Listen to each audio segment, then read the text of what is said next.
Hi, Steve Mills here, live on my podcast, and it's great to be back sharing some more ideas for you. I was asked today, what's the difference between sales and marketing? And do you know what? I just thought, it's amazing that, business owners don't quite understand that. And, maybe it's just me because that's what I'm involved with, but I thought I'd just give my take on it. They're often grouped together. You're the head of sales and marketing, or you're the sales and marketing director, or this is the way we do sales and marketing, or I need to improve my sales and marketing. These are comments that I get all the time. And the truth of the matter is that really what marketing's about, it's about lead generation. It's about generating leads, and therefore sales is about converting those leads. So, there are several keys to generating leads. One is the size of the database, as it were, whether that's on LinkedIn or, it's in retargeting, a number of people visiting your website and so on and so forth. So I call this crowd development. We then got to look at, we got a massive crowd we're communicating with. It's about the quality of that communication and the words that we use in the style in which we're doing it. Are we just going, do you want to buy this? Do you want to buy that? Do you want to buy something else? Because if we are, we're doing it very much the old-fashioned way, and going forward, that's just not going to work, really. And if it does, it's not going to work anywhere near the level that we would like, or that it used to work. And I get people on LinkedIn saying to me things like, I'm on LinkedIn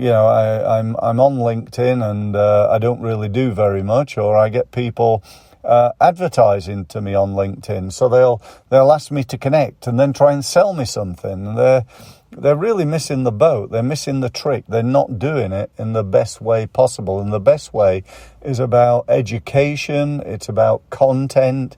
It's about positioning you as the go-to expert in your industry. We've then got to be good at converting all this into sales. And for me, there's two real keys that people, again, often don't get. One is their own individual sales ability.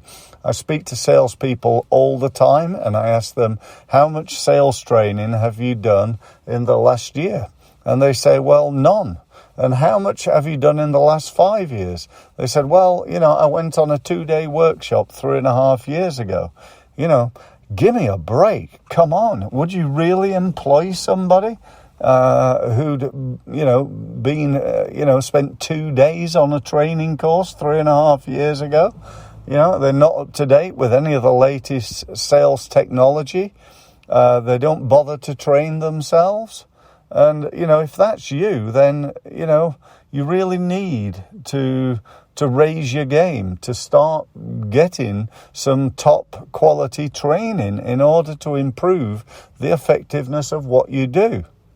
There's then the physical, system that you use. What is your sales system? What happens when a lead comes in?